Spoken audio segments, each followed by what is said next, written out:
This Vietnamese dish really should have been famous by now.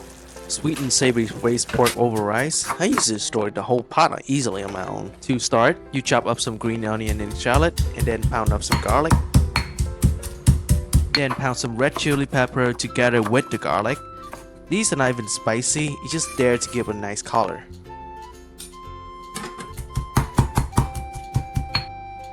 That's it for the vegetable. We go to cut up some pork into small pieces. I got a nice piece of pork shoulder right here, but you can find some pork belly with the skin on. It's gonna be even better. Season your pork with 3 teaspoons of sugar and 4 teaspoons of fish sauce. Then add that garlic and chili paste that we made earlier, and we just gotta let things mingle for around 30 minutes. Now we're going to make the most important part of this whole dish. Put a couple teaspoons of sugar into the pot with some oil and constantly stir it until it's melted and turned into a nice amber color. And notice right here those tiny bubbles, that's when you know it's good. Throw in the garlic and the shallot and stir until it starts smelling good. Then put the pork in. Stir the pork around until the pork starts to cook a little bit. Then add a bit of fish sauce.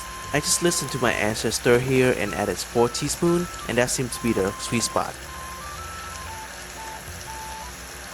Then add half a cup of water and literally just let it bubble away for a while.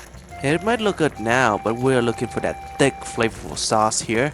And all you gotta do now is just put as much black pepper in as you like and stir it up. Put some green onion in for some color, and now just go grab a big bowl of rice and enjoy.